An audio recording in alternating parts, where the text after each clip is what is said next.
Anything you want to get off your chest, John? Not particularly, actually. Right, It's well, that was nice a good episode of...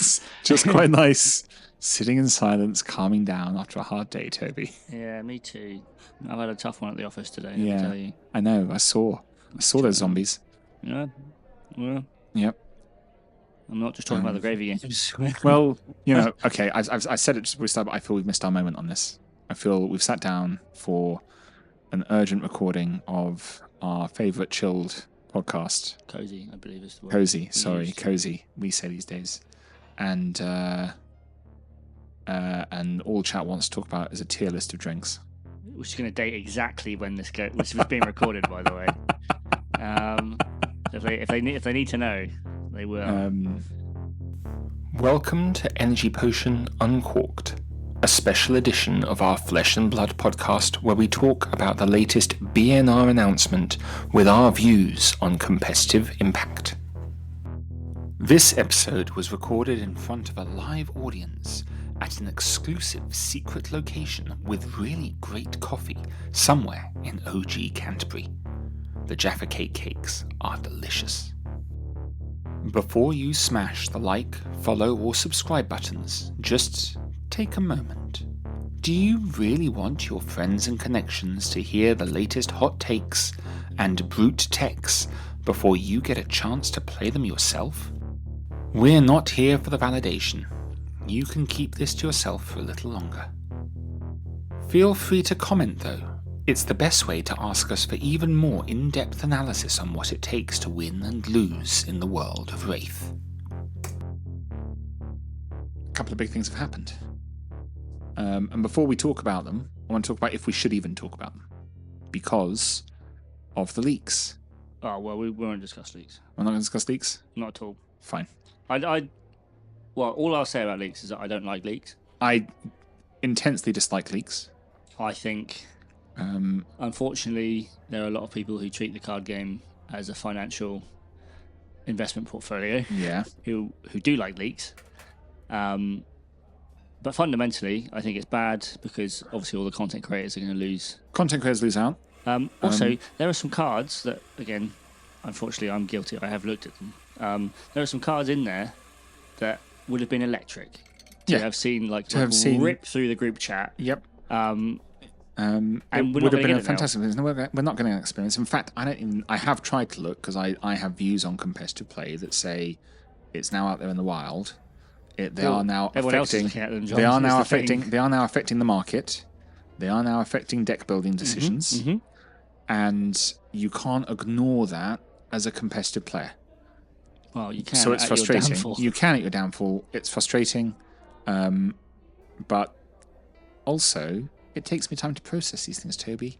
It's true. And having them, released as part of a season, okay, it's always when's the next spoiler, but actually it takes me a bit of time to see each one and go, oh, I sort of understand how you work, and then go, oh no, I really didn't understand. And here are my questions about you, and when are the release notes and things like that. Yeah. But it gives you a week to process. To have them all dumped on you like that is.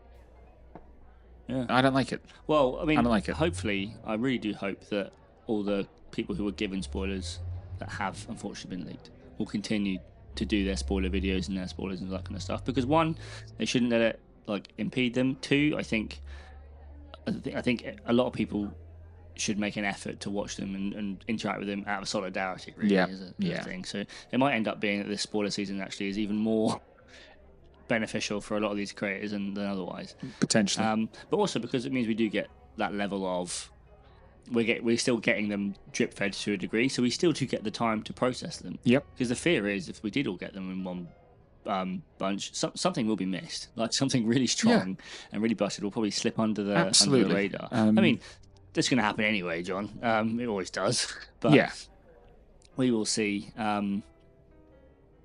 Fingers crossed. But that, again, I said I didn't want to talk about leaks. It's 5 minutes in. We're 5 minutes in. The concept of leaks. We're discussing the concept of leaks and should we even talk about leaks? And we've reached the decision of no, we shouldn't. No. Because there may be some people listening to this who haven't seen them and don't want to see them and are staying pure. Toby, staying pure. Good for them. I wish them nothing but the best. But there's one in particular I'm gutted about because I wanted to see the look on someone's face when they had to say it out loud. Wow. Yeah. But And we'll get there. yeah, That's right. we will see. We will I get mean, there. I do Something think. to look forward to. Gives me time. What was Jimmy's choice of phrase? I believe he used the term fuckwit. Fuckwit was a good one. Yes. Yeah, so yes. I legally think he's pretty upset about it. I would be too. I am. I think I'm upset. But again, as always with Jimmy, he's handled it pretty well. He was straight on Twitter. He did not hold back. And, he didn't hedge around, oh, maybe they are, maybe they're not. And then they get, blah, blah, blah. He acted with passion. He acted with passion, and I suspect got it right in the moment. Yeah, for the hand he was dealt. Again, not. I think he got it right. I don't envy him his position at all. Except, of course, if I was in his position, I think Rhino would be best deck in format. I suspect it is Toby. We just need to find it. I also maybe would have had slightly different opinions on what got banned in the BnR. Here we go. Right, so the other big thing that's happened is why we're here, really. The other big thing that's happened is the BnR. And the nice thing, there's a lot of nice things about the BnR, actually. There's a lot of interesting things about BnR. John? Lots of nice things discussed, Toby. For example, I've got it up here. If you want. We'll get there. Okay. But our local chat, I think, is overwhelmingly positive about the BnR. Mostly overwhelmingly positive, close to overwhelmingly positive. I can think of a few negative comments. There are some people who are maybe a bit miffed, but I posted those negative comments. When you may have posted those negative comments, but actually, when it comes down to it, there's definitely a sense in our local community, and with 40-something people on chat now, that LSS is treating the game positively. Like there's a caring piece around it. It's in, I think, like the first paragraph. In the first paragraph, they talk about how Fab is going to attempt to move forward as a modern trading card game and follow suit from live service games. Like yes, obviously of a thing in video games nowadays. Games are very rarely made, released, one and done. They're drip fed and kept updated to keep them modern, improve them over time. And a lot of card games are stuck in their ways, and still to this day, and obviously it's a very hard thing to break, see a ban as a bad thing. Yes. The thing is, having to ban something is having to fix a ban. A mistake is traditionally bad design. A mistake. Is and again, I mean, in Fab, it's been treated like that a fair degree as well. Yep. I do think Fab being a fairly young card game still, compared to some others. In the grand scheme of things, literally barely even a toddler. Yep.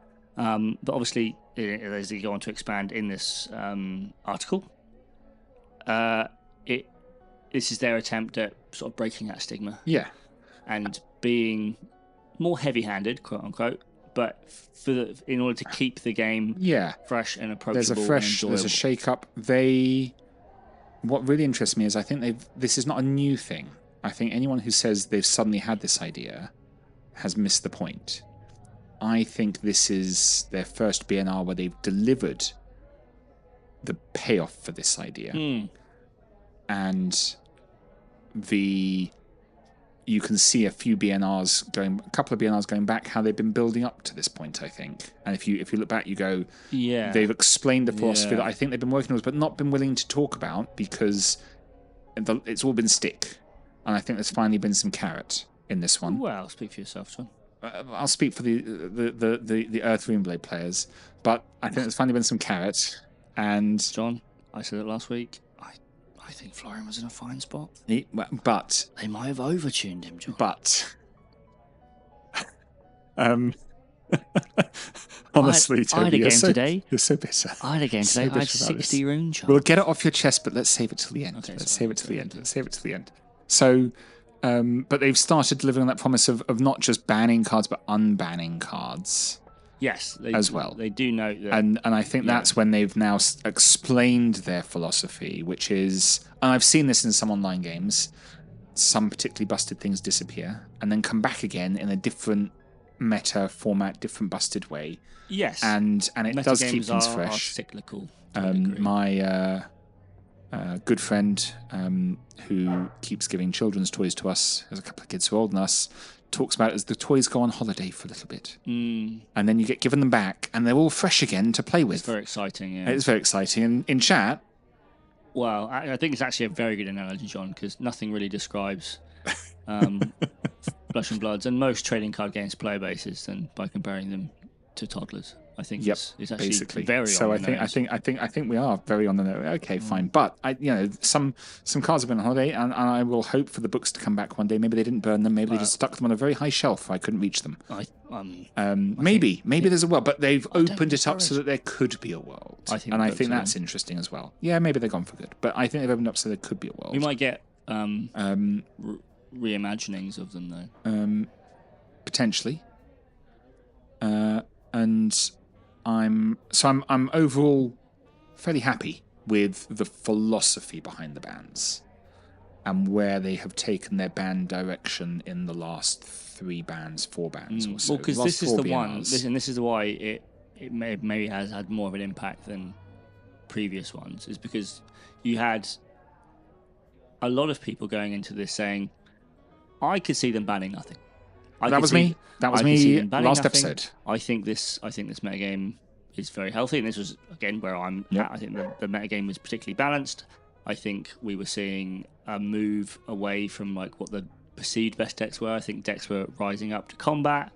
I think the metagame was still very much fluid and in motion, and was only going to get even more tumultuous and exciting. Yeah. As a new set came out, I think there was a lot of argument to be like, we don't need a ban. There was obviously a lot of people saying that some heroes also needed hits because they were maybe a step above other decks, which, again, almost every single metagame will always have decks that are better than others. Yeah, but that's the nature of the metagame. The reason that this one has had an impact is because I think the meta was good, was strong, was relatively healthy, and they acknowledge this in the article, and they go, and we wanted to make sure that we made the changes anyway. Yeah. For the interest of these pillars that they're talking about, the longevity of the game, the balancing of things, the nipping of things in the bud, that kind of stuff. Yep. And that, I think, is the first, as you were saying right here, like obviously the first sort of real sign of this new sort of live service version of the game that they've been promising. I'm going to call it.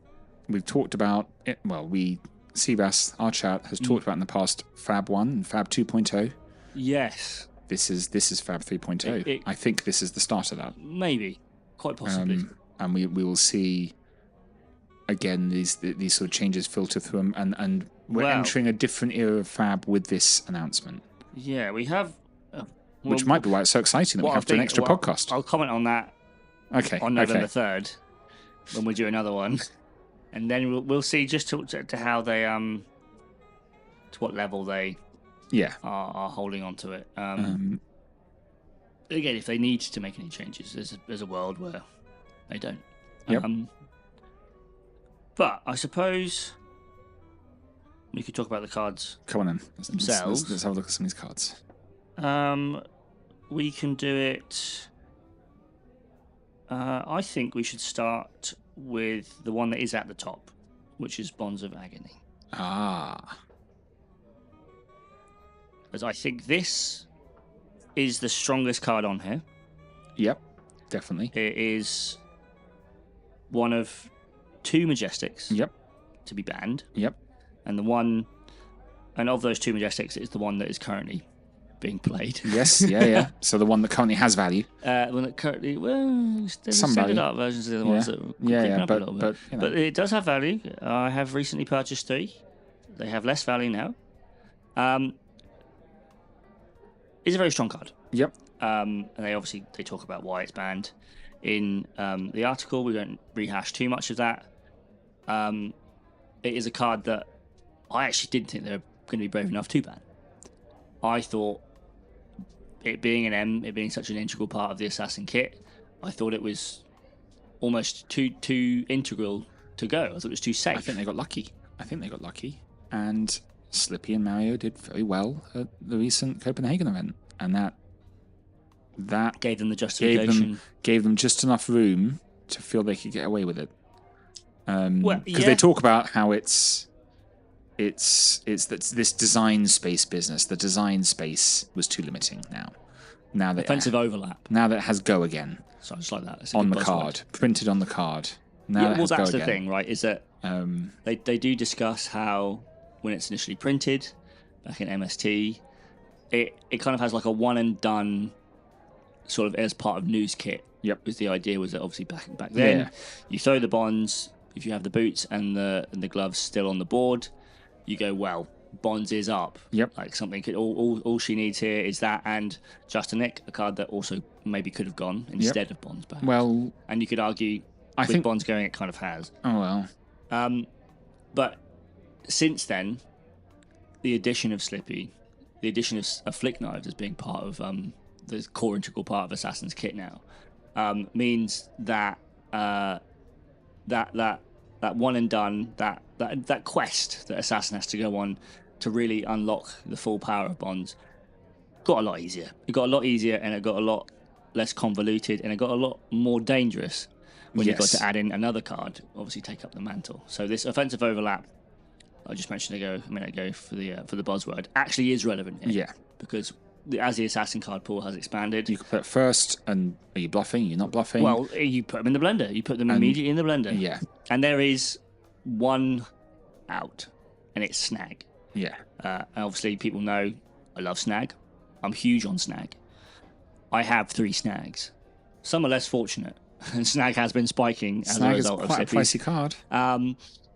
And obviously, I play decks that can use snag. There are a lot of decks that can't. Yep. And there was also the key fact that while snag can catch these turns off, if your opponent indexes very heavily on their bonds turn and goes, cool, this is how I'm going to rip tempo from the game and push for more damage and take their whole hand or that kind of stuff, and you do catch them with a snag, it feels fantastic. Obviously, a more experienced Slippy player will probably throw a CNC at you to clear that snag out of your arsenal beforehand. So it isn't even the catch-all that you want it to be. And so I can see the justification as to going for bonds itself and not taking one of its support pieces. I could have seen Razor's Edge go, for example, the one that buffs the stealth thing at common. Yeah, I could have seen one but of the none of spikes those, go. none of those attack. You're calling it offensive overlap, Yeah, and none of those attack the offensive overlap. They just make bonds a little trickier to play on all the axis it was playing on. yeah. But the problem with bonds was that it had all these axes of play. And that's why, I thought if they were going to play it more safe and try and, again, because they don't want to ban cards that are worth money. Yep, that's It's true. very hard to do They've said that. this. They've been very strong on this. And so I was like, cool, well, commons, rares, what can we get rid of that Slippy plays? Yep. And unfortunately, he plays about 9 Yeah. commons and or rares, which makes it difficult. Assassin's an expensive class to buy into, kids. Tell me about it. But they pulled the trigger. Yep. And it sets, some might argue, a dangerous precedent. I think a rather refreshing one, in which they are happy to ban M's that aren't brute ones. Rest in peace, Berserk. We never knew what we had.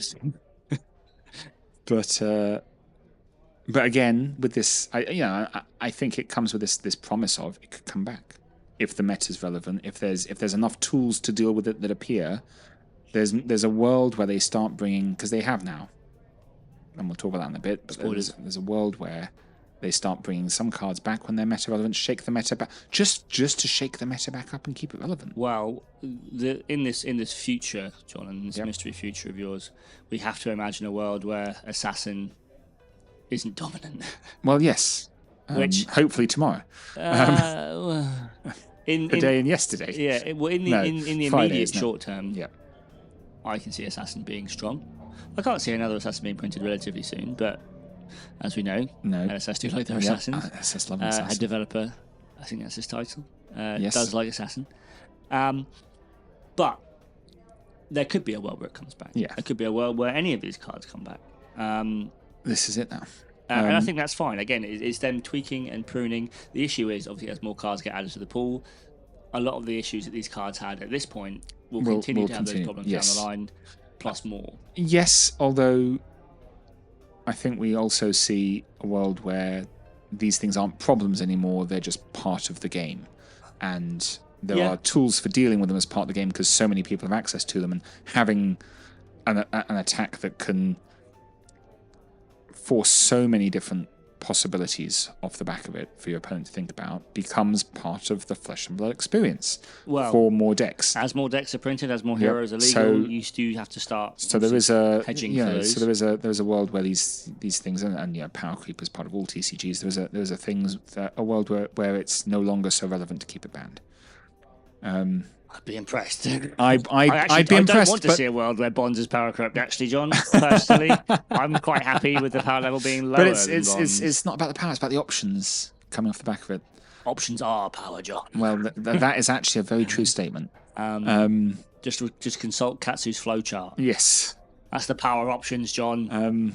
So Bonds is gone. Assassin. Do they need a fundamental redesign? Can they just drop another card in there? Art of Desire. So Slippy's taking down a peg. Yep. I think Slippy loses S tier rank. Yeah. If he had it, someone argue he didn't. But He I had think it. he did. He had it. He loses his key part of disruption, which means his game plan into aggro decks is weakened. Yep. Which in theory implies a rise in aggro decks coming forward. And obviously Mario, and I suppose Huntsman, will be punished for Slippy's sins. There's a lot to be said about Huntsman with a new card coming into a metagame. Yep. Something like Bonds was actually a way for them to set up a rather devastating fatigue in game. Yeah. You could rip a lot of cards with that new D-React and with Bonds. Mario also used it as a mid-range tool to essentially pressure both life total and fatigue. I mean, so did Slippy. That was the beauty of how strong Slippy was, is that as an aggro deck, he could fatigue you. Yes. So I think they all get taken down a peg. They all get weakened quite significantly because, like I said, it isn't just Bonds taking the hit. It's Take Up the Mantle and Justinet taking the hit too. Two other key sort of like power cards in the deck that now have one fundamental part of their design ripped away from them. Yes. Imagine how that feels, Assassin players. So, I mean, okay, we can't know where the dust settles. Obviously, with a new set coming out as well, I can't make anything. And well, this is huge it. This is in terms part of what they've predictions. done is they have shaken everything up. Part of the excitement I going can't around see is anything for dust, John. There's dust everywhere. is how big a shake up it is with Slippy coming down the ranks and other things moving around. I think we can discuss perhaps overall meta guesses, overall meta like implications after we've gone through the cards, the full set of data. Yeah. Because I have opinions, as ever. Good. That's what we're here for. Next on the list is Plume of Evergrowth, a card that I very nearly bought a cold foil of. Ooh, ouch! But I didn't. This is min rarity. Min rarity is the way forwards. That's why I was getting, because it would have been like a tenner.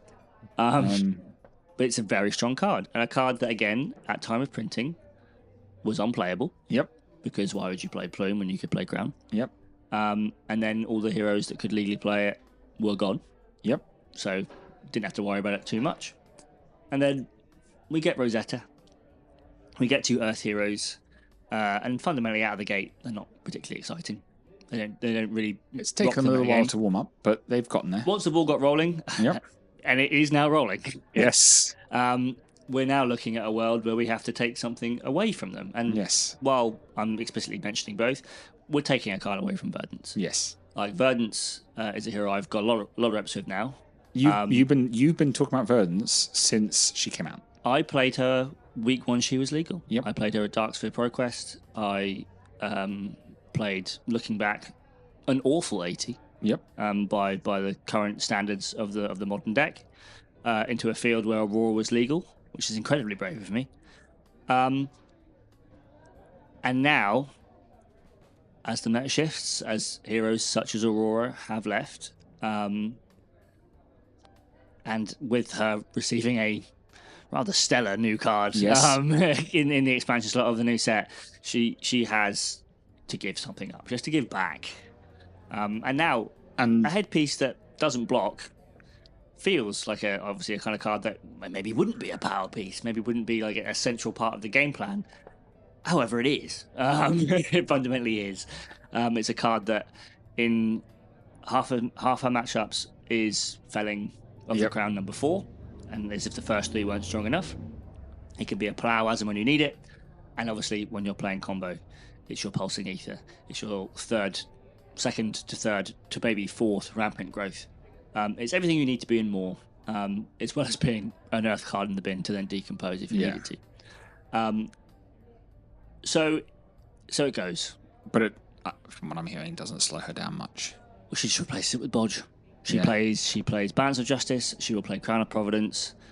I mean, you're not playing Helm of Lignum Vitae, but if you desperately needed an Earth card in your head slot, I suppose you could. You lose a sideboard slot, but you get the flexibility of bringing Crown into matchups where you need that flexibility, and obviously Bodge into your decks that will draw 2, and we're getting a Brute set, so Blood Rush is maybe back on the table, so something like Bodge would be very relevant. It's a very safe ban. It's an incredibly safe ban. Anyone who's played Verdance or played against Verdance, extensively, I mean, we were talking even just on Saturday about how strong Verdance was looking. I was coming up soon was the strength of this hero from a number of angles. You know, the fact that as complicated as she is as a wizard, she's not the most complicated wizard. In fact, she has been honed to a fine edge, John. Yeah. She fundamentally has a very linear game plan. Yeah. And this new card only strengthens that one, and obviously Plume was a way to hone those numbers even more. If you can turn a hand of 2 blues into a blue and a felling, you usually do. So her losing it means that she loses one of those smoothing tools, loses one of those on-demand but it power doesn't cards. fundamentally change her game plan, which is yes and no. No, in general, no. She still needs to find some tricks somewhere because it lowers her power level, but it's not. Yeah, again, I wouldn't even necessarily say it lowers her power level to a degree. I would say in the matchups where she's fetching Plume with it, I think she's happy to give it up. She will give it up. I think what it does is it coalesces her game plans. So typically, obviously, Verdant's having a Battle Mage plan of into aggro decks, doing tit for tat damage, an Icelander impression, and then by virtue of being a 40 health wizard with Stormstriders, you're at 9, she's at 1. Yep. Unfortunately, she gets to play Burn Bear. She wins the game. Yes. That is arguably where she's at her biggest strength. But obviously, into a slower meta game where Guardians are more prevalent, she has a healing pot combo. With the addition of the Punamu amulet from High Seas as well. She has 4 healing pots, so she has through 2 cycles the ability to set up some rampant growths either in the bin or in pitch stack or in arsenal, set up 3 healing pots on the board, and then have this Giga turn which gets to gain 6 to 8 life, double rampant growth, surging Aether Tide into something else. Yep. That is now a lot harder without Plume. Yes, okay. Because the decks that you are doing that against are the ones that obviously aren't progressively doing lots of damage to you, but they're the ones that are happy to block your physical damage and bring a 3 AB to prevent enough of the AB that you end up fatiguing. So you need the H-Bot combo to finish the game off, or at least to present a way of finishing the game off. And the deck she's doing that into are Guardians, like I said, and other slower decks, and they have enough disruption that the Plume was your way of going, oh, well, they've pushed me off at this turn, but it's fine because I have a rampant in the arsenal in the bin from earlier. I can just do it anyway with the Plume. Yes. It's why Jarl ended up being actually quite a tricky matchup for it, because he'd go for the Plume. So the question becomes, does she try and force that plan, or does she just go all in on the Battle Mage?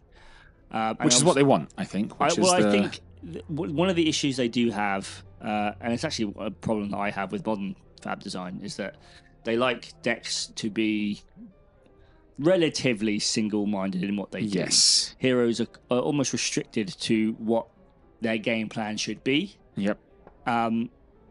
Which is a very Fab 2.0 viewpoint, because Yes. Fab 1.0 was very much, you didn't know what you were playing against until you played the first you 3 know, turns. the range that Dash had, even the range that Bravo had. Well, exactly, Dash being a perfect Dash example. being the best example of this. Dash Are you IE, playing of course. Boost? Are you playing Pistol? Are you playing some sort of weird amalgamation? Are you Blaster. playing against a full aggro Bravo? Are you playing a more fatigue build? Are you King playing Bravo. against Club Rhino? Are you playing against Club Rhino? Are you playing against Claws Yes. Rhino? Dory, And I liked that. Are you playing against? Well, you could be playing against any kind of Dory. Well, yeah. Again, But I liked that. I liked that about. Well, Fab 1.0. it was nice about Fab 1.0 as the game has evolved, as the game has grown, as things, big events and scouting becomes more of a thing.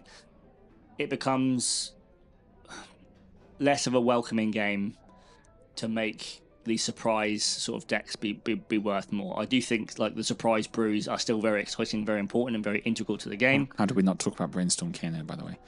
I can tell you how, John.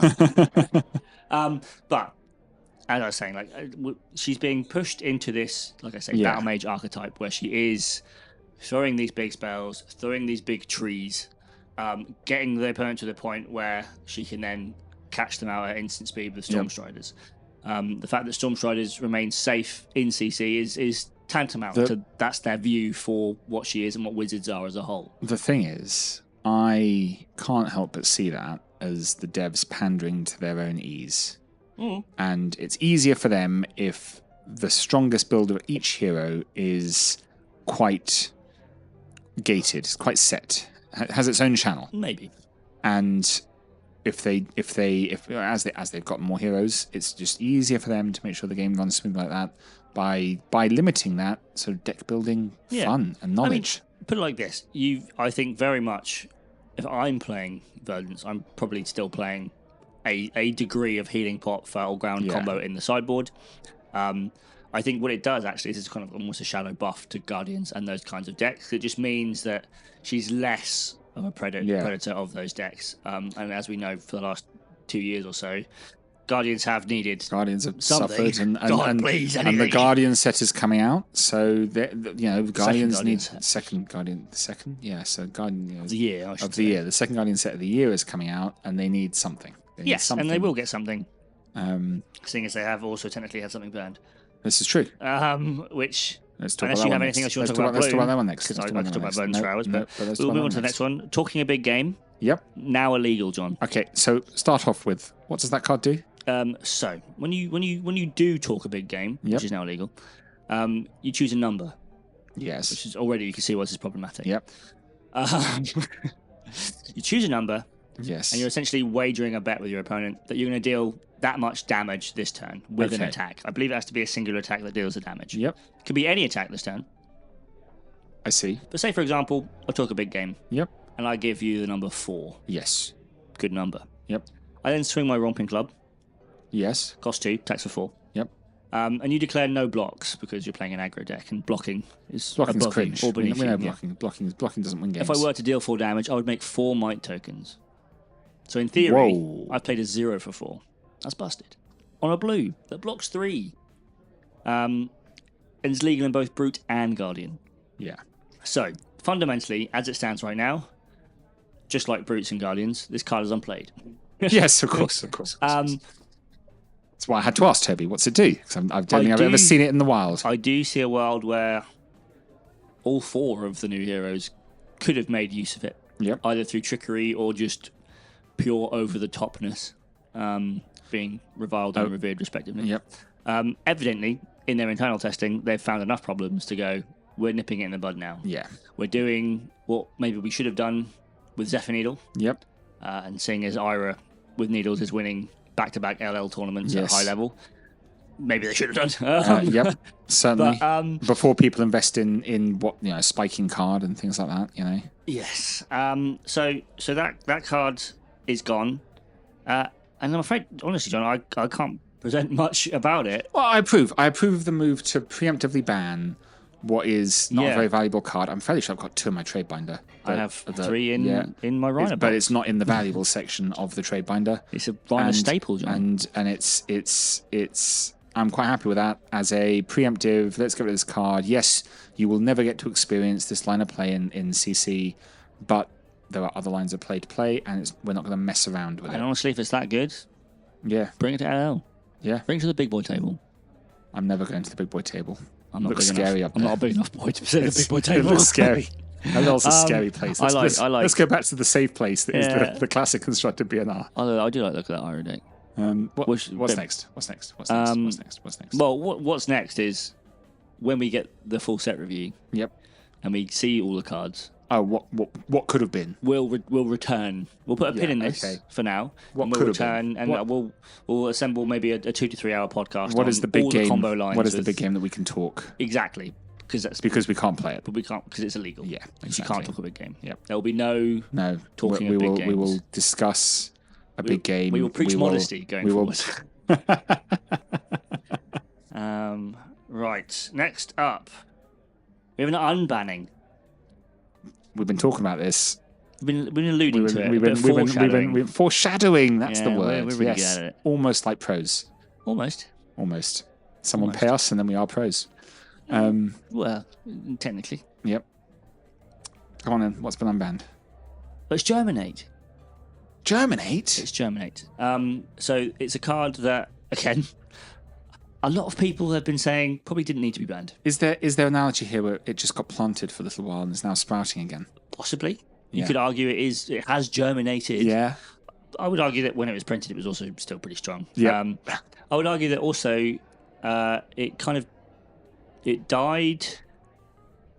We've said before. It died for the sins of the masses. Yeah. As I call them, the unwashed masses. We've said before. Deplorable, horrible masses. And it probably didn't need a ban. It didn't need a ban. And now they've unbanned it. Again, it ties back to this discussion we had at the start, where just because the data says the card doesn't need a ban, if it makes enough of a miserable game experience for enough people, the argument is there that it should go. And this is why I think maybe they had this philosophy before, but I've only talked about it now because this is the payoff for that philosophy. Yeah, and they get to execute it and they get to roll it back. The card comes back, yeah, exactly. Because Florian took these hits, he lost his scepter, which, by the way, he should probably also get back, and Germinate. Yep. And then they printed Gravy Bones. Yeah. Which fundamentally sort of preys on the kind of game plan that people were finding Florian unfun. It wasn't the mid-range Florian that the people were finding miserable. It was this OTK plan. This incredibly cool and sexy OTK plan. I enjoyed playing into OTK. Well, and that's the other thing. There were plenty of decks at the time that preyed on that build as well. Yeah. But again, as I was saying, there were enough miserable play patterns that they justified it in that ban. And now they've come to the point where they've seen Florian's meta position. Yep. They've seen, obviously, the position of other decks in the metagame and said, you know what? This card doesn't need to stay banned. Yeah. Florian can have his extra blue Earth Block 3. Let it loose. See if he can make something work. I will be delighted about this until I lose to Florian. And then we can talk again. I mean, but like this, it is a buff for mid-range Florian, like the good bread and butter, value town, Reaping Blade, Grasp of the Arknight, grind session. Yep. Like, loves playing in the mud. And obviously it is a buff to this OTK build that we thought had kind of been banished to the depths. Turns out you don't need a lot of sunlight to keep on growing. It's been brewing downtown. I think it might be set for a comeback. But obviously the decks that kept it in check then still do exist. Yeah. They're still there. And some of them are actually on the up and up. Decks like Acilio. Yes. Will obliterate that day. Yep. Absolutely. Acilio, Syndra. Fang as well. Fang. All decks that would love to see. We'll discuss the change of the meta afterwards, but all would love to. So again, it's less talking about obviously the card in itself and Florian itself. It's more again bringing back to this new approach to. Yes, or there's. I still think it's. I still would like to think it's an unveiling of the new approach, having tried to live it for a few BNRs. Yeah. And finally, unbanning Germinate is the carrot. It's the first time we've seen carrot, I think, with this approach, and now they can feel safe in telling us about this. I did get red bonds back a few weeks ago, John. That's true. That is also true. As a little carrot. Little carrot. Little carrot for a little man. Yeah. Whereas Florian has more meta relevance, maybe. Yes, maybe. As we move into our Earth Guardian and Guardian meta. I don't know if Acilio's up there. Katsu likes his tasty Electro Man. Yep. Breakfast, lunch, and dinner. Syndra's up there too. I wish them the best of luck.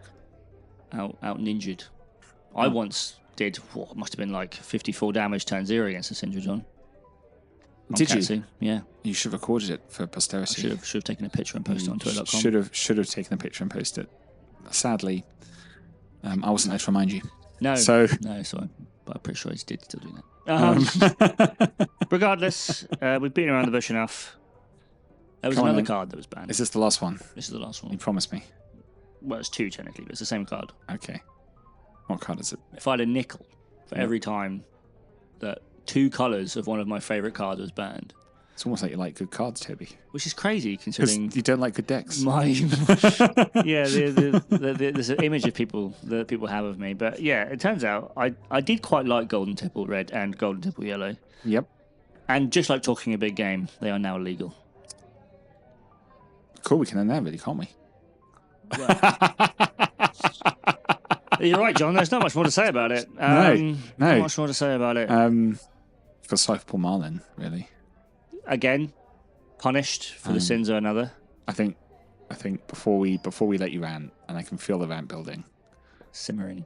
They did promise with Marlin a future path. Something to fix it. Something to fix it. A future path that fixes it. But unfortunately, LSS, I have seen these promises before. Well, And I've not had the max card that fixes the max nerf. we haven't seen the fruits yet. No. I've not had. You print a Riptide card every set. Yeah, they're still working on the Riptide cards. You can tell they're trying. They're throwing a lot of darts. Okay. There's a new one every set. One day and they'll I get diligently buy them up and go, not this meta, not this meta. There's, Maybe one day. I mean, we could talk at length, I think, about Olympia, who has had 4 new cards He has. spoiled in this set. Well, and maybe I end up playing Olympia at Progress. And I somehow doubt it, Toby. I don't think gold is yet the payoff that it was promised to well, be. it's a lot more of a payoff when you get to start with it on your equipment. Well, yeah, but it's Wow. This promise of the long-term rise of the hero. I'm not. Who's done that recently? Who's had that long? I say recently. Who's done the long-term rise of the? Okay, so you could argue the Arcane Rising heroes, Viserai. Did he? Yeah. That's, Azalea used to be Azalea Tier, John. okay, yeah. Now she's LL. That's true. But in more recent Fab 2.0 memory, Fab 2.0. Rosetta's the best example. But so they had a hero LL 2 sets later. After an army deck. And then by the way. other 3 are now, I'd say, all in a pretty decent And the other spot. 3 are all very strong. Yes, Yeah. it's true. I'd argue all But the is Hunted that- heroes too also had something pretty similar. Is that just? Like Slippy came out of the gate and wasn't really much. Fang came out of the gate and was a bit of a laughing stock. Syndra was strong and then petered off, and now people have realised that's But just again, really that's good stuff. we're still talking 1 or 2 sets here. We're still only talking Yeah. 1 or 2 sets here. Well, we haven't had Fab 2.0 for a while, Joe. yeah, okay. I mean, but then we might see it very soon with the likes of Victor and KO. Yeah. Okay. Let's see. Ooh. Maybe. We could. I mean, we saw a resurgence in Kasai, despite her obviously falling off with MST. She sort of found herself a niche. I think, again, it's very hard to print a singular card and improve the stock of a deck unless you're putting it in an equipment slot. But it's also very hard to suddenly just improve a deck's place because there are so many decks. John. Yes. There's so many things. So many things that you have to have a plan for in your 80 unless you are the best proactive deck. And it's very hard to make a deck that wasn't the best proactive deck. Like Azalea needed a whole set in Outsiders to do it. And even then she needed some bits and pieces. well, It even took a then she while. needed all the other good decks to actually leave. So, Yeah. So but I think Marlon will see her time. so Golden Tipple there. I Come on. think Golden Tipple and Gravy. yes. I think there's You a have lot many thoughts. to be. I have a few. I think. But to summarize them, to keep it nice and short, Yeah, keep it nice and short, nice keep it and nice and short. sweet. I think a lot of people found playing against Gravy quite miserable. I think Gravy had this innate ability to force you to make decisions that a lot of decks didn't want to make, and a lot of players didn't want to make. It made a lot of players were being asked to take their oats and clear boards and play inefficient turns. Yep. and play for a longer game plan that maybe their deck wasn't designed to, or maybe they didn't want to do. And obviously, if they didn't do that, Gravy would benefit. And this big benefit, the benefit that everyone had issues with, was that he would accrue this pile of booty. Yep. This huge swathe of gold. How many gold did you crack against me on Saturday? 1 or 2. You must have got through roughly a third of your deck in 2 turns, just digging. Yes. Just cracking gold. So Gravy had this very unique approach to a game where he trades, on average, a good hand and a bad hand interdispersed. You can draw some absolute stinkers as Gravy. You can draw some pretty good ones. For the most part, it's very difficult for him to play off of smaller hands without prior setup, which is the general give and take of the deck. Yep. And as you accrued your pile of gold through playing out the game and forcing awkward breakpoints with Hook and obviously just throwing out tipples and such, you would get this end game turn where you got to go, cool, I'm putting the trigger now. I'm going to dig into my pile of gold and try and find the hand that either wins me the game or puts me in the position to win the game. Yep. Into decks that would give him gold. Into decks that don't give him gold or don't give him time to get the gold, which, again, he has a lot of predators. It was a lot tougher, but that was the concept. That was the issue. The data showed that, on average, even amongst the best players, it was a notoriously difficult deck to play. Yep. And didn't put up the results that I think a lot of people assumed that he did. Obviously, he did win a Pro Tour. I'm not going to discount that. They did say, though, that it was the problem was at the top of the spectrum. The problem was that when you had the best players playing this deck, it was too much. I mean, I have opinions about that piece of the BnR as well. Because we've said it's a high skill ceiling deck and rewards that high skill ceiling. We've said this before. They wanted a reason. Were they justified to themselves? Were they scraping the bottom of the barrel for reasons there? Well, I think they wanted to appeal to the masses, that was in their players, which makes a lot of sense. Their players are the ones who are playing the game, buying the product. Yep. They want to keep them happy. But they gave them a Pirate Necromancer hero. The answer is play the really good Pirate Necromancer. You've been screaming for this. The issue was a lot of good players were playing the Pirate Necromancer and they weren't winning. Obviously, a few of them were. As you look at his conversion rates, for example, if he was that good, John, you'd have a lot more top 8s that were all gravies. Just look at Magic if you want to see a deck that's actually broken. In Viva Cauldron. I'm fine. Yeah, don't look at Magic. Don't look at Magic, kids. It's not good for you. Regardless, I can see the justification. I can see why. Golden Tipple allowed this accruement of gold more readily than any other cards currently available in the Pirate or Necromancer card pools. Trust me, I've looked. So, by taking them, Gravy's been taking down a peg. Yep. I would say in the grand scheme of things, in comparison to the other bands, more pegs than the other decks, quite considerably. In Bonds, I'm going to tell you why, John, so don't worry about it. Come on. In terms of Bonds, you're losing your disruption, you're losing meta relevance, in terms of meta matchups and such. You're losing spike power on Take Up the Mantle and Just a Nick. You're losing essentially a power card and a lot of power from your other power cards. Yes. But it is replaceable.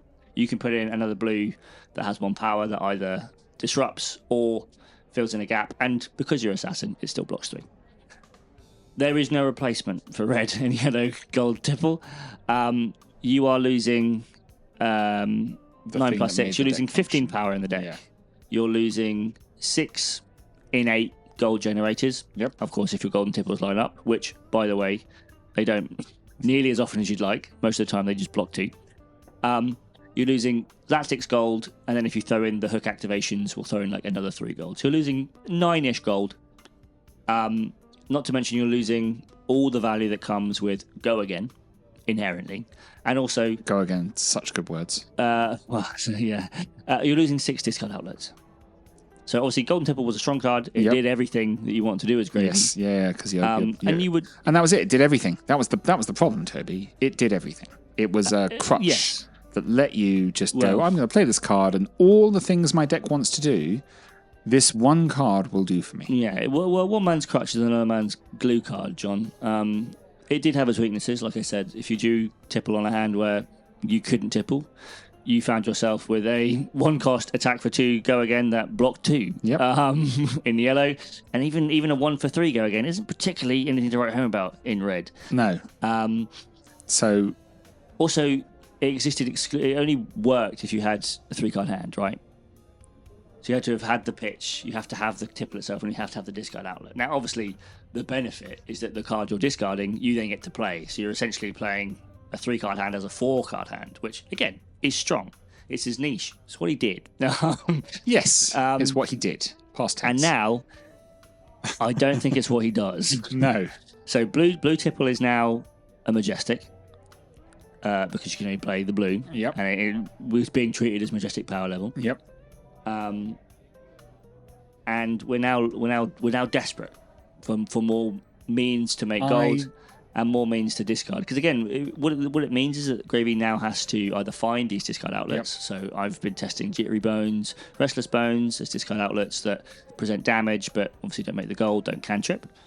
And then there's also the avenue of making more gold and using the Gravy ability. The issue is you do that and then you leave yourself susceptible to not being able to use all your golden rum tokens, so you don't get to put together these big turns nearly as much.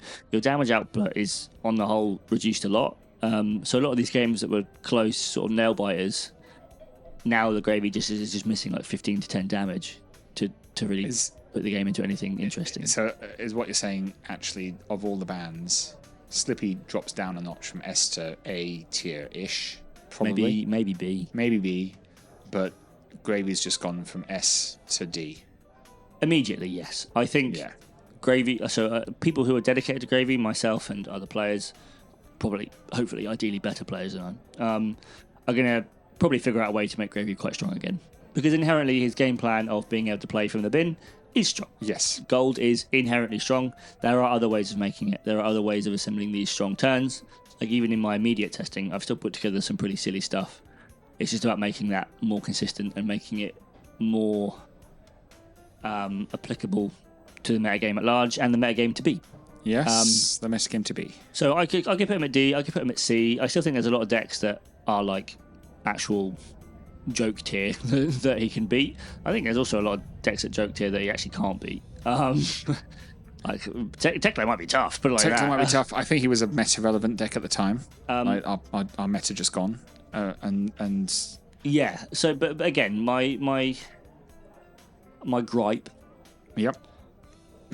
Because I'm not one for gripes, John. No, I know. My gripe is that in a world where we did have no bans, yes, and a new set to come out, I think Gravy would have been kept in check by this rise of new heroes and probably a couple of the new heroes from the new set as well. He would have had a nice rise, and then would have settled back down again. And he probably would have picked up a lot of points at high-level events, but I don't know if his Pro Quest turnout would have been particularly good. I think it was too soon to come down so hard. I think it was too soon to come down so hard. But we're not talking now about... This is the problem we've got now, I suppose, with the new way of doing things. Much as I've said it's a nice thing that they've got this philosophy, the problem we've got now is that it also gives them an excuse to come down too hard on some decks in the interest of shaking up the meta. Well, yeah. And I think you're right. Gravy has been the victim of that this time around. Of we're going to shake up the meta. Guess what? This great deck is now going to be D tier, and that will allow other things to bubble and rise, and the meta gets shaken up. Yeah, like I said, maybe not D tier. I envisage a world where you get a tipple back in a set or two. Maybe. I mean, yellow tipple wouldn't be bad. Having another one to discard and all that kind of stuff would be nice. Again, Gravy will get cards, even at the generic slot, he'll get something at some point along the line. But I think for the next meta, it's a tough call to play Gravy. Well, it's tough to have been practicing Gravy for Pro Quest season, right? Yeah. And then to be hit with a BnR. And this was our philosophy, 2 decks. The 2-deck philosophy of practice one really well and have one in your back pocket. Question is, one in the back pocket was maybe going to be Verdant's, and she's changed a little bit as well. She has changed a little bit. I guess I had Florida in the back pocket too. I mean, there's that. You got Kia. And KO. KO's rivaling around back there. KO is. I've still got my eyes on bowling a KO deck. He's strong. He's solid. He's very again, strong. But again, if we now move along to a metagame discussion, just a quick one to wrap up, maybe, as to where the bans leave us. With Earth, despite Earth taking a hit in losing Plume, I think Earth is ascendant. Yep. I think both Verdance and Florian are looking to sort of make up for lost time and push their way back to the top of the metagame. Yep. And therefore, I think decks that struggle against them will struggle. I think so. That means Slippy goes down. Yes. I think it means decks like Mario lose a bit of favour as well. I'm pretty sure it means Warriors struggle. I'm not 100% sure on the Kasai Florian. I did hear from both sides that it was a lot closer than you'd give it credit for. So maybe Kasai finds more space, especially this more aggro version with drawing swords. But again, we don't see enough of it for it to be considered like a full meta threat, that kind of stuff. But Warriors as a whole have been enjoying a metagame dominated by Assassin and favouring that matchup, and obviously with Assassin dropping down and Earth coming up, Warriors will struggle a little bit. I guess one key exception to that would be Fang, who I also think is ascendant. I think Draconic generally rising rises. with Earth is the Phoenix in Draconic.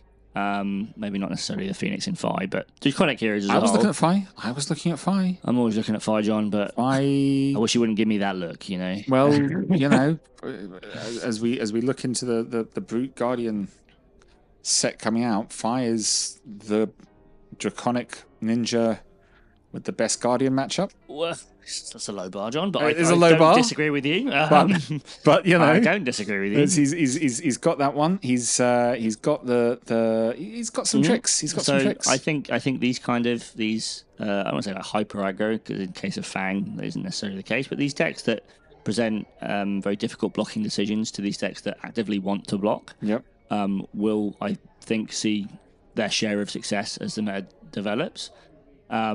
A deck that falls into that is something like Acilio as well. Yes. Already ascendant, already like doing very well, and in the hands of pilots who's pressing a lot.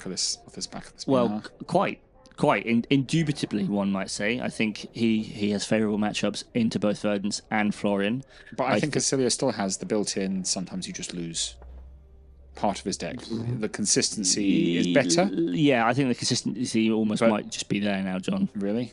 I think again, into decks that are like presenting hyper aggro, he will continue to. There'll be matches, but they'll be the ones that take points off of him and take games off of him. Yep. And obviously, one of his biggest predators was Slippy. Yes. And with Slippy going down, therefore, it makes sense for Acilio to go up. As I was saying, Syndra being one of those Draconic heroes is another example of that. Don't listen. There's nothing. Syndra's terrible. There's nothing to worry about. But then the question becomes, cool. Well, do we have a deck that can prey on both of these classes in the Earth and in well, I guess like hyper aggro kind of thing? Such a deck can't exist, Toby. Well, it might. Not anymore. Not Fab 2.0. I can't really think of it on the top of my head. No, That's what I'm saying. I can't think on the top of my head. I'm trying to think of. Come on, how's the People's Champion Puffin do? Apparently, she's been doing well. She's won more local Fab events than Gravy has, let me tell you. Yeah. Callum's been piloting her to good success. Josh has been seeing a fair share of success as well with and they're on two different Pirate builds versions. as well. Yep. Yeah, Pirate versus Boost. She's getting a new card as well. So there is a world where this deck that can block relatively well, present decent numbers, and present a degree of disruption will see success. Yep. I know for a fact that she sucks into Verdance, though. Right. Like everything she's trying to do, Verdance is happy to play that game. Is happy to block those numbers, is happy to give you cards to put in the bin, and then gets online and goes, I cast Tree. And also Puffin can't really afford to bring AB into that matchup either. She can't be afford to one, giving up the equipment slots, or two, giving up the blues, which she needs offensively. I can imagine her matchup into Florian might struggle as a result as well. So maybe Puffin, that's really cool. Maybe Dio has the ability to present enough of an offensive output to break through before the Earth heroes get online. Maybe. In a similar vein to Syndra and Acilio do. I'd love to say Brute, John. I really would. KO's got the numbers. Not high enough numbers currently, but we will be seeing more support. It's a set. We'll be seeing new cards. I'm curious to see how much OG KO will receive in terms of support for his specific game plan and such. The same way that I'm always looking out for cards that work in Rhino.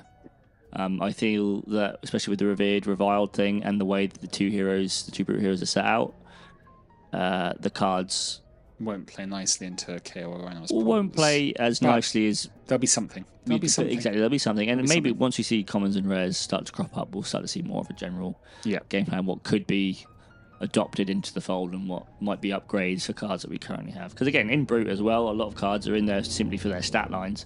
If they start having added effects as well, God, heaven forbid, Brute might be playable. As might Guardian.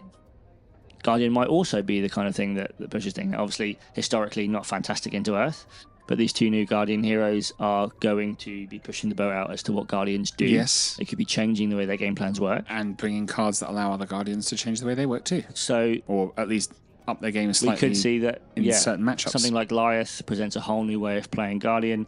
So does Pleiades. But we could be seeing Victor getting those extra little pushes that he needs. Yeah. He already got a couple in Guardian Mastery Pack. We might finally see something for Betsy, but I wouldn't hold your breath. Jarl. Same goes for Bravo. Jarl is an Earth hero, and so I kind of factor him in a little bit with the Earth lot. I think Jarl's constantly ascendant. Yeah. Just very slowly. As you'd expect. Just very slowly.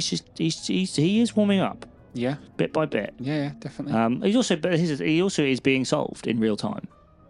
Like people are actively working on him and figuring him out for each metagame, because he is predominantly the most reactive of decks that we have currently. He has to prepare for a whole metagame. He's got the largest card pool, hasn't he? Wow, he's a big lad. He needs it. He's got Ice, he's got Earth, he's got Guardian, Elemental. What more do you want? Winter's Well would probably do quite well. I think Winter's Well Stalagmite. Yeah. I'd like that. I'd like that a lot, actually. Yeah, it'd be nice, wouldn't it? I think Jimmy listens to this. You think he'll hear? No.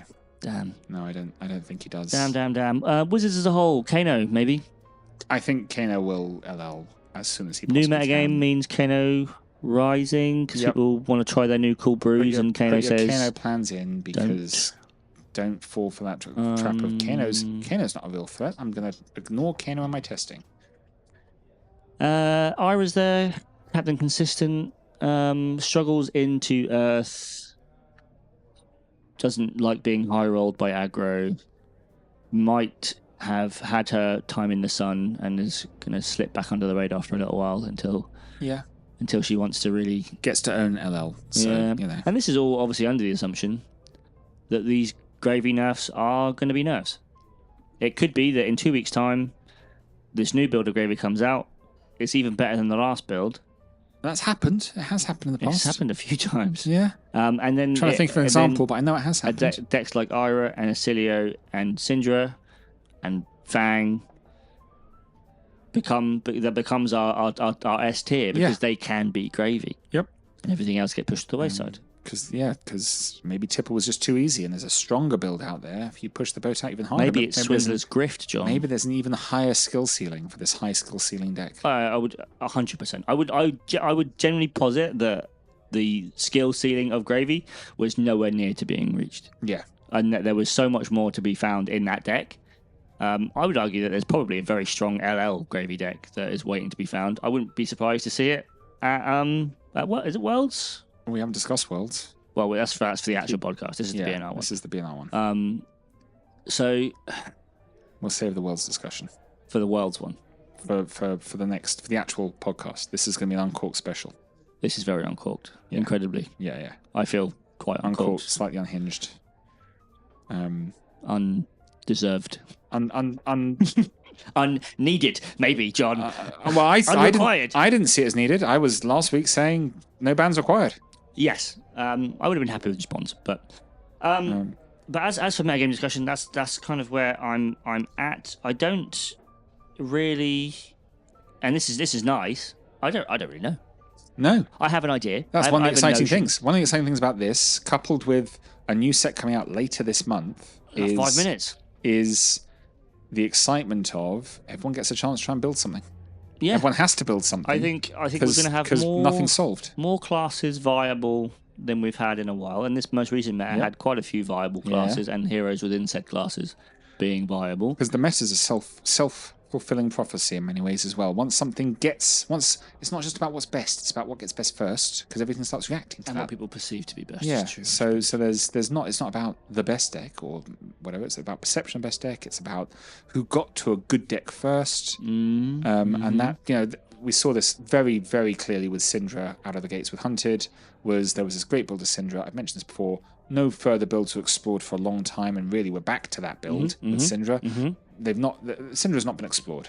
There's just this one strong build. I think there's a lot of potential still in Draconic Ninja as a whole. But she defined a whole meta off the back of that. Whether or not, and this is one of the reasons it took Fang so long to come along, was people just didn't put the time in. Syndra, yeah. People working on Syndra. People are like, why would I play Fang when I can play this utterly busted ninja? So again, we'll see where it takes us. I'm trying here desperately to think of what other heroes might exist, but it's an exciting time. No, we shouldn't mention the other heroes really, just in case they are good and people are working on them quietly in the background. Well, that's fine. They're allowed to do that. I'm also allowed to call them out for it. Like for example, I mean, I'm always an advocate for Katsu. I always think a skilled Katsu pilot that Gem as well will do well. Gem matters. Gem does matter. I think again, like I've already mentioned Victor, but I think Victor can only get better. I think Victor's a threat. I think Victor's a real threat. If we return to a numbers meta game again, he can only get better. If we return to a pure numbers meta game, maybe it's finally Teklo's time to shine. Not with Wizards. I think Wizards. Yeah, I think he does struggle with Wizards. Yeah, but there's only like 2 Wizards, John. There's 3. 2 that I care about. One is a bar. You just lose that. You don't care. Okay, fine. Can I start with 3 rusted relics on the board? Do you think? No. That'd be nice, wouldn't it? Well, I got very excited by a bug in Talishar the other day. Yeah. But I'm not going to talk about that more. Well, yeah, we don't want to discuss bugs. Bugs in Talishar. Exactly. Well, there's 2 bugs in Talishar. There's a few bugs on Talishar. There's a few bugs in Talishar. I can't play Talishar at the moment because I'm playing Syndra, and Talishar's buggy. Doesn't play Syndra properly. Well, you can't flick yourself. Can't flick yourself. You shouldn't do that in public anyway, John. It's a highly effective strategy. I'm sure it is, and that's why you shouldn't do it. That's why. If anything, that's a reason. No, there's again, I could talk about the metagame as a whole for a whole episode, John. So I won't. I'll save you the hassle. No, we've got another episode coming up soon. Well, that's the other thing. Yeah, I need to save something in the tank to discuss. I think we've got loads of that. I'm not worrying about it. And we're probably done there, and I'll probably cut some of the end of this. Why? It's fine. If you say so. This is good. When we can have Energy Potion Uncorked. Just X. Petri out in the background. Uncorked Plus. Cool. Uncorked Max. Thank you very much for listening to this episode of Energy Potion, a Flesh and Blood podcast. If you liked it, please like and consider subscribing for more. If you disagree with any of these opinions, please let us know in the comments, and we will either defend them robustly or completely cave and agree with you. We can't wait to bring you more of this. Thanks again. This podcast was made possible with help from the team at Le Bon Tutu Productions and a special donation from the Cracked Bauble Appreciation Society and their sponsors.